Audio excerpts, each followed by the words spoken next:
Good evening and welcome. I am your host, Sleepy Voice. This goes out to my girlfriend, and I hope you enjoy. This is called Engineer a Dad of You. Wholesome.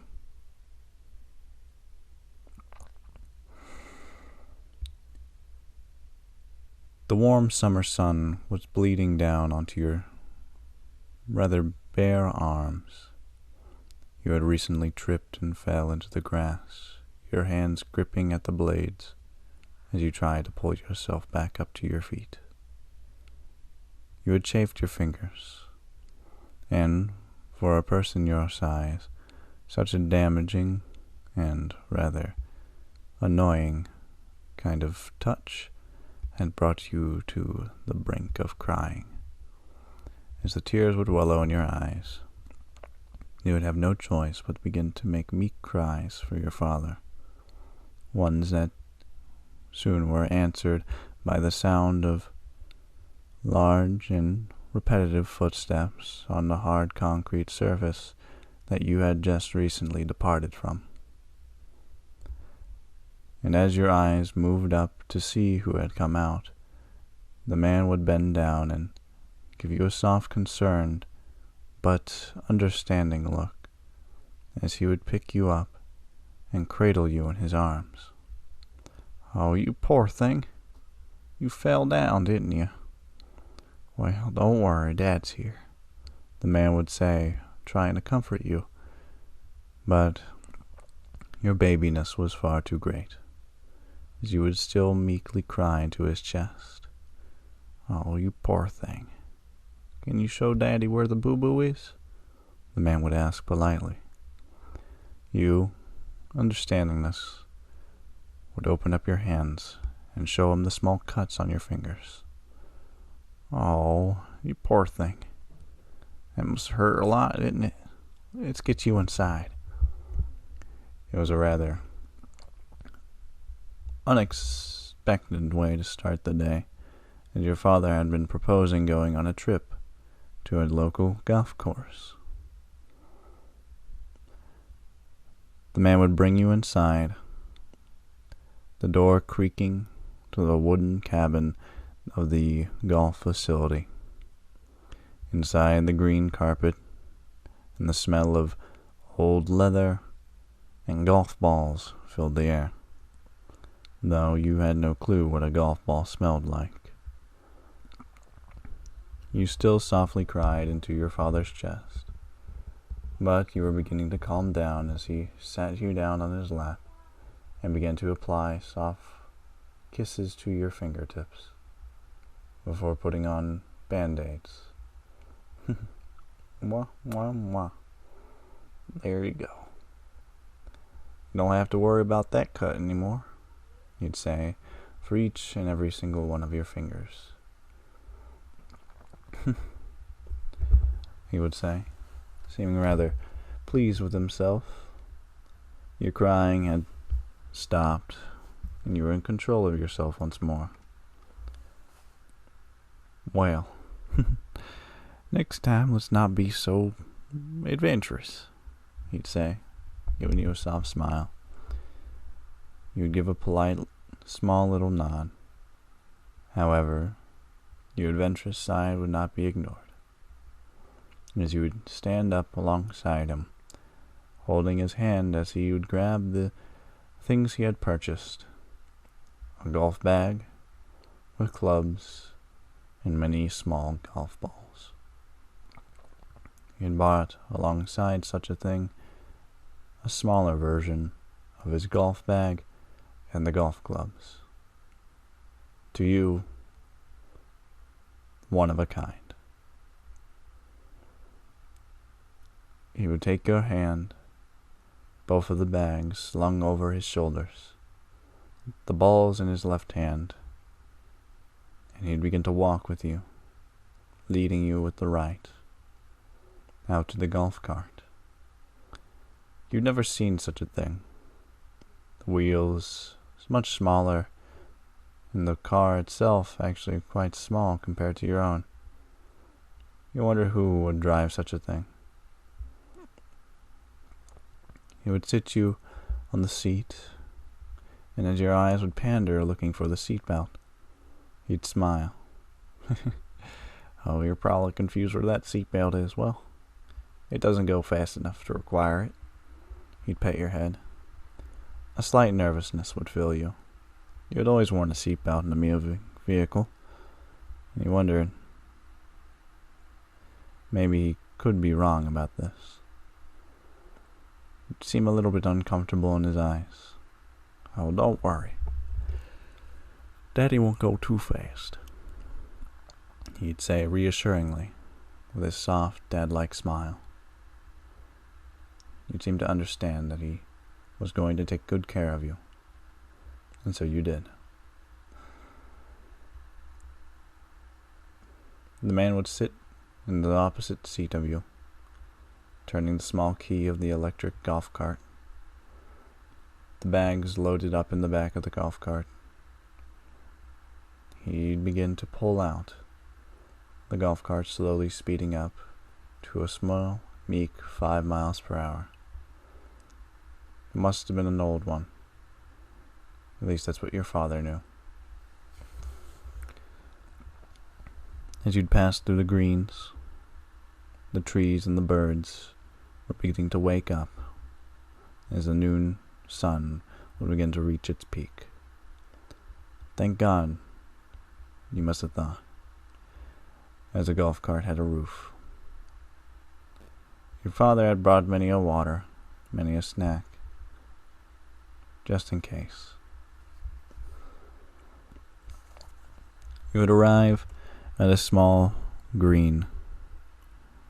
Must have been something of a practice one.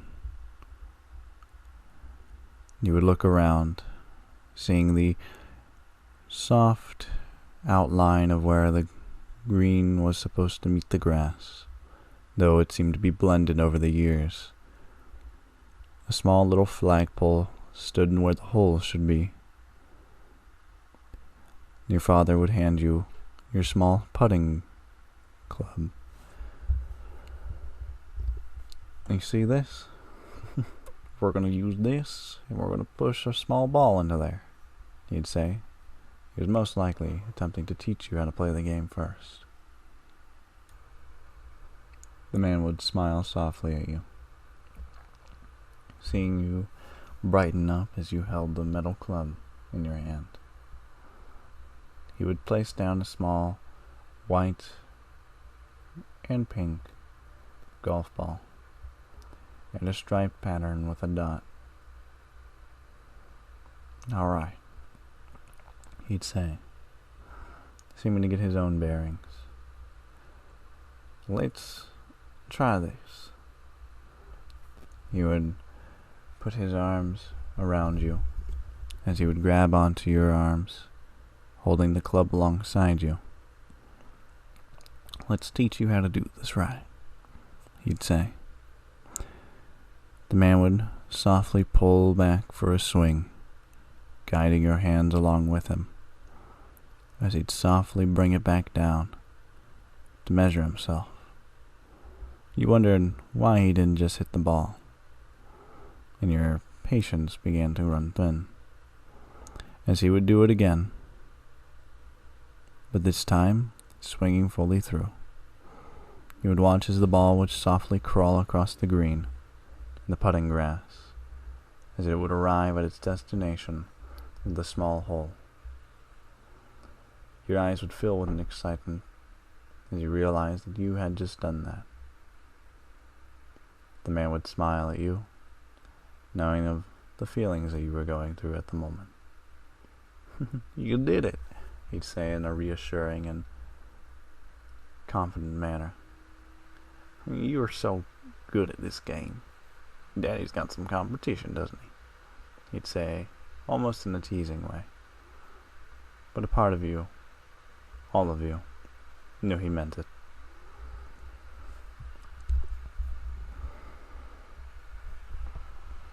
Well, I think my little baby girls are prepared to go golfing, he'd say as he would softly pick you up with a big smile, like a proud father would, holding his prized son or his most elegant daughter. Well then, let's get a move on, he'd say, taking you by the hand and leading you back to the golf cart. The drive to the next green was nothing noteworthy, as you'd look around, seeing a new fresh patch of grass. "Oh, would you look there?" he'd say, pointing to a part of the grass in which looked empty of life.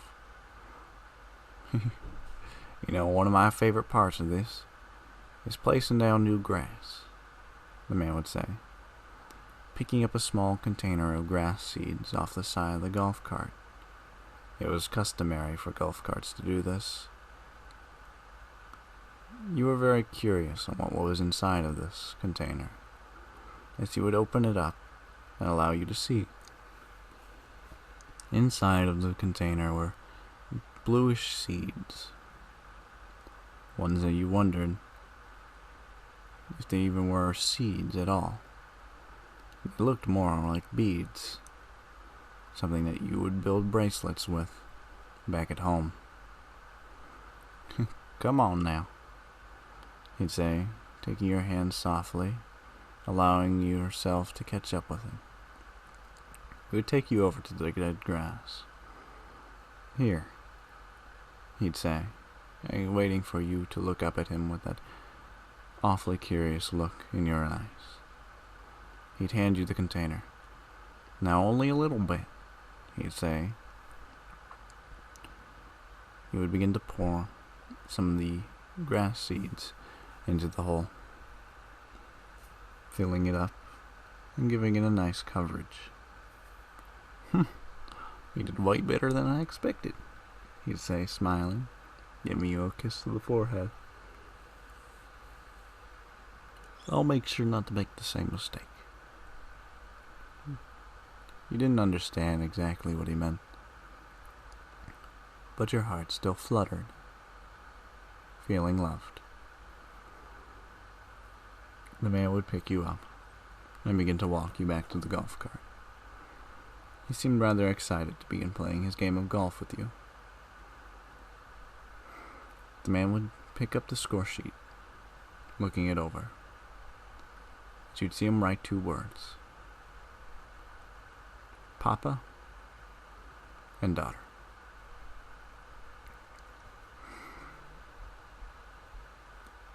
The man would grab his club. "Well, are you ready to watch Daddy do the old swing?" Your face would brighten up. You had never known what such a thing was. You would waddle over with him to the nearby start of the course. He would place on a little tee and a golf ball on top of it. It looked to you like a little spike, a nail, and you always wondered where the hammer was. And he would look at you. "How about you step behind Daddy?" You would move accordingly, waddling behind the man and grabbing onto his leg. A soft, curious hug.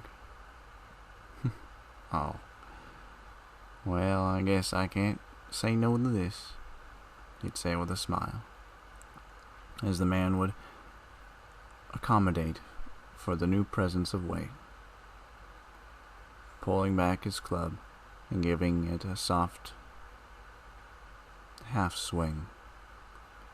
The ball would travel about 100 feet, going down the path. The man would pet you at your head. "Oh, aren't you just an adorable little baby?" Your curiosity continued to fill your heart as you watched the ball travel much farther than you had ever put it. It was almost exciting to see how far it went. "Well, it's your turn," he'd say with a soft smile.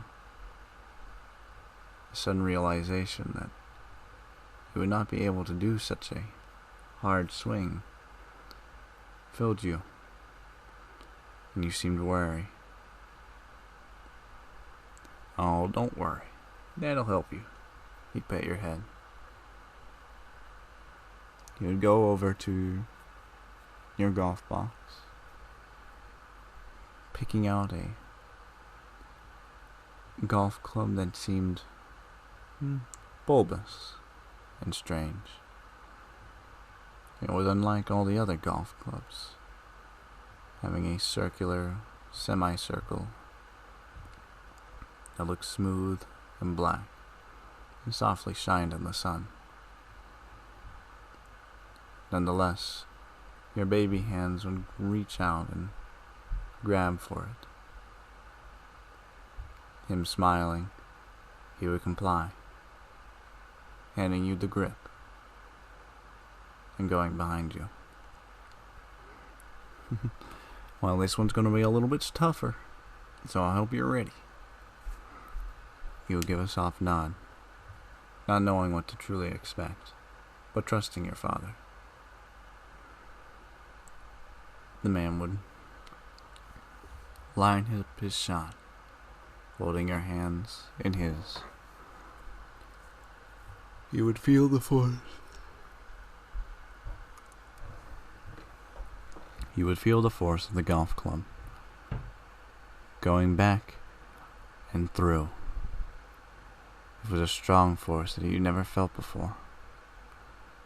Some sort of power.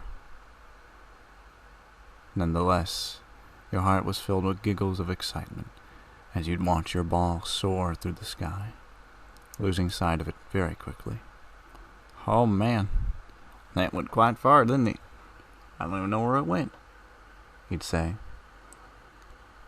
You would search the field with your eyes, looking for a hopeful hint of where your ball had went, when suddenly the ball would land, giving a soft thud that can be heard from where you were.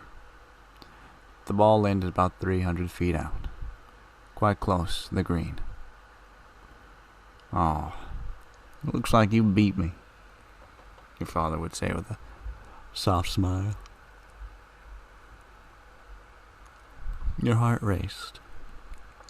You seemed rather excited to know that you had beaten your father in such a way, and were excited to see how far it could go. "Well, let's go down there," he'd say, walking you across the grass, back to the cart, and driving it softly down to the ball for his turn. "Well, I'm going to redeem myself," he'd say, teasing you. You would seem overly confident for your age, but nonetheless, you held a strong and firm grip that you were the Übermacht.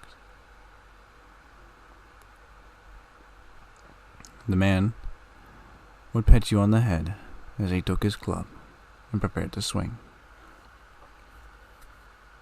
You would watch patiently from your position in the golf cart, the soft, worn leather seat being uncomfortable at times.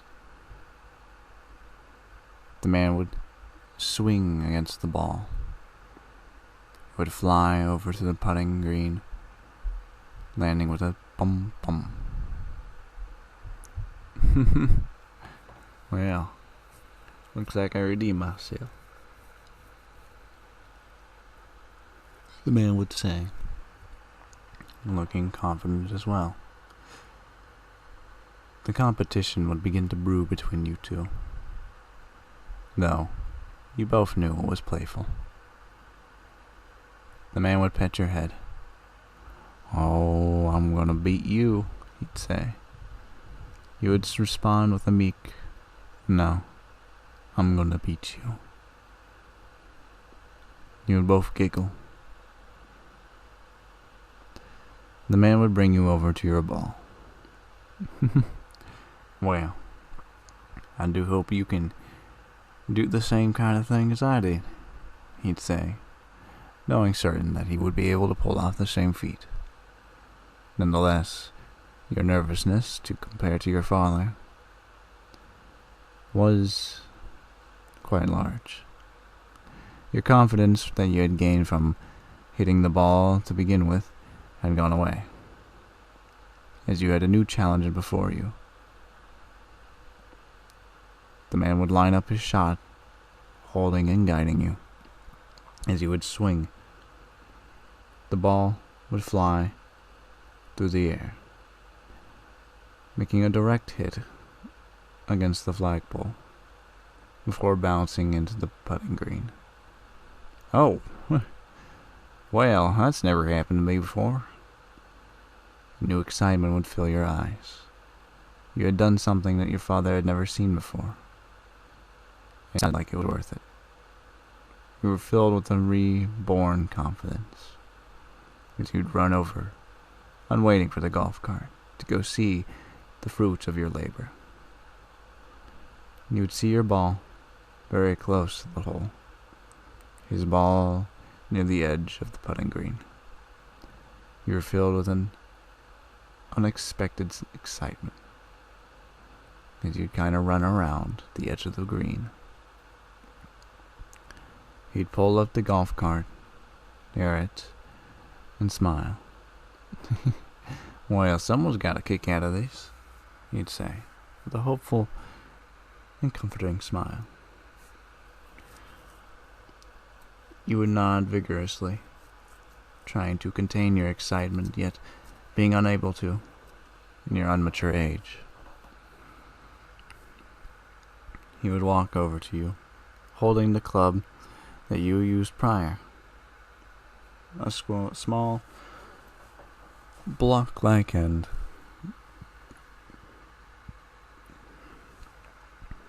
The man would go behind you, lining you up for another shot. Alrighty. Oh, you're probably gonna beat me, he'd say. Though the man was ignoring his own turn, he knew he was going to get beat by you. So he wasted no time in allowing you the opportunity to be much more happy. He would softly tap against the ball, as it would crawl its way over to the hole, plopping in with a Your eyes were filled with excitement. You had done it. You had beaten your father. You would begin to happily run around again. This new confidence, this curiosity fulfilled, being quite full. Well, dang. Guess you beat me, he'd say, picking up his ball and going to pick up yours. Though you did not notice, as you were busy running around excitedly. In your flip-flops, you'd feel the grass caress your toes with every step. The summer sun had begun to get hot later in the day. You were on hole 7. The man wouldn't look at you and check his watch. I think now is a good time for a picnic. The man would smile. A picnic, you thought. How exciting.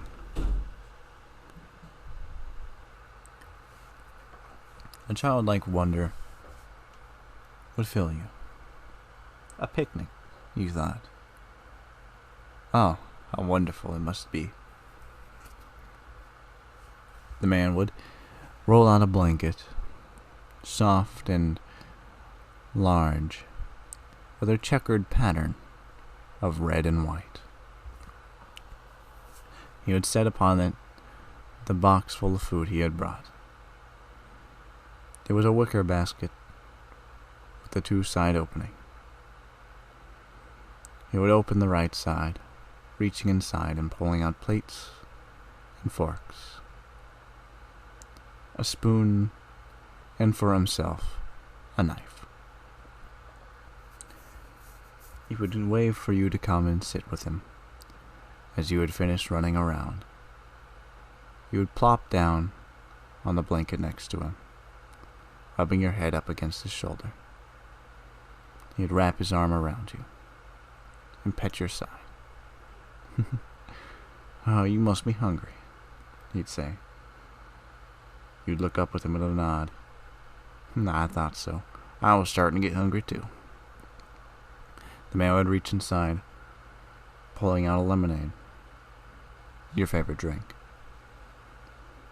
"And I brought you this," he'd smile, handing you the lemonade. It's cold to the touch, though the condensation had been building on it, as it was a slippery, wet bottle. The top of it was always a difficulty for you to open up, as your small hands would attempt to grip at the very top of it, twisting harder and harder until it popped. "Oh, you finally got it," he'd say, patting your head.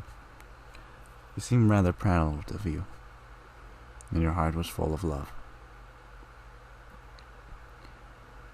The man would reach inside of the basket, pulling out sandwiches and soft little cakes.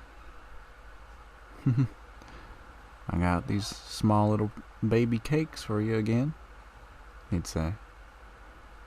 You would remember these cakes. He had gotten you for another special occasion, your first day of school. He knew you had been worried, and so he bought you a small treat after the long, tiresome day. These small, baby cakes would become a tradition in your family in the following years. "And I got the chocolate and the vanilla," he'd say with a smirk. Your eyes would lustfully look at the cakes, wanting only them and wanting to part with the idea of eating a sandwich, as you always loved these small baby cakes. "Well, you gotta eat your sandwich first," he reassured you. You would frown softly, but, not wanting to go against your father's will, would comply, eating the sandwich one small bite at a time. It was a hand and Havarti cheese with Italian bread. Not very creative, but still a delicious delicacy for the untainted palate. "Oh, this is good," he'd say, smiling at his own work, as he'd continue to pet you with his wrapped arm.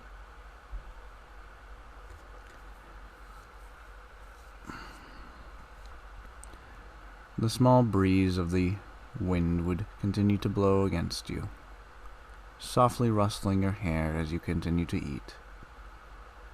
The birds had begun to make their way down to you. Saw some small sparrows and a few crows, seeming to want a piece of your picnic. Your father, however, was not having such a thing and would shoo the birds off when they got too close. Like large ants, they would gather in the sight of food. "Oh, these blasted birds. Always getting in the way of our fun, aren't they?" he'd say to you with a inconfident look. You would nod, seeming to understand the amount of trouble that the birds have given you in the past. You remember one time you were outside, enjoying a nice bag of chips under the nice oak tree in front of your yard. It was a cool summer day when that bird came down from the sky, sitting next to you, looking at you as it would tilt its head from side to side, trying to veer a perfect angle in which to strike. and take your bag of chips. You, being a baby, did not understand that the bird was wanting to steal and to conquer your bag of chips. And so you allowed it to get close, before it would nip at the edge of the bag and flutter away from you. Gripping it away, your hands would be unfull and empty.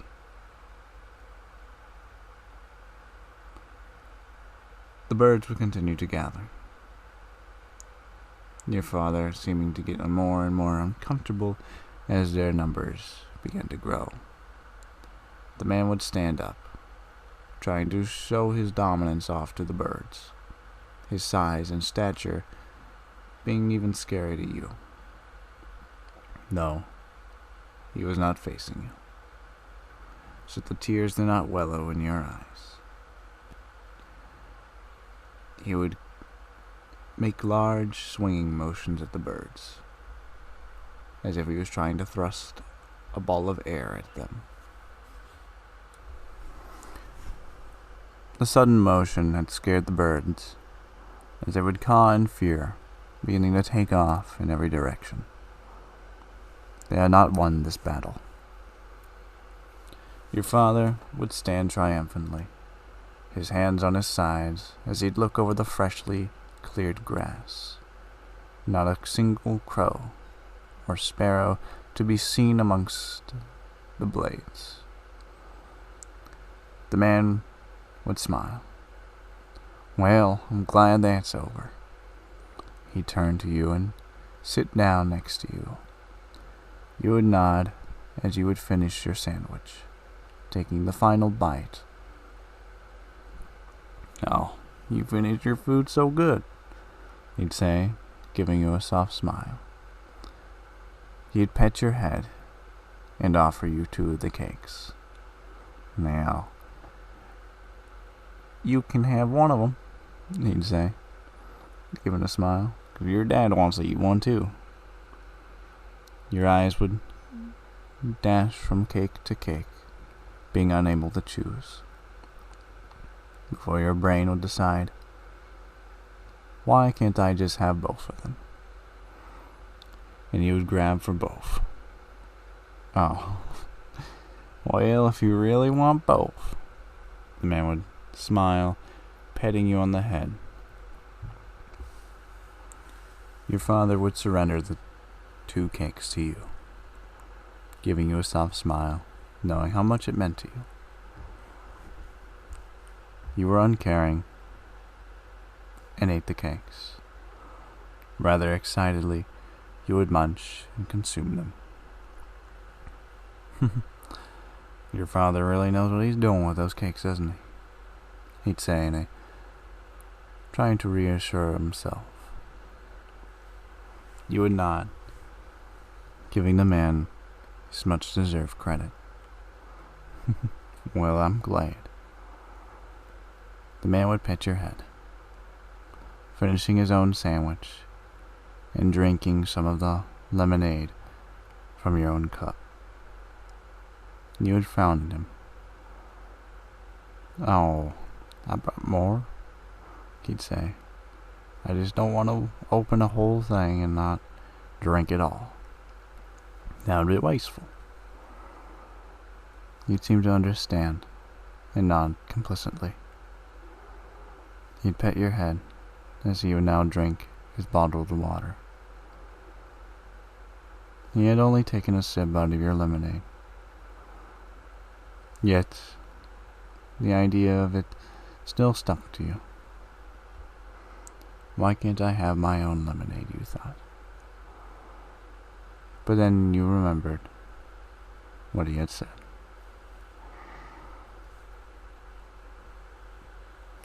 Finishing your picnic, the man would smile. "Well, I think it's best we start getting back to the game," he'd say, beginning to roll up the blanket as you stepped off. He had packed everything prior, placing it inside of the wicker box, and setting it on the golf cart. "Off to the next golf course," he'd say. He meant the putting green. but the man was simply too excited to say otherwise.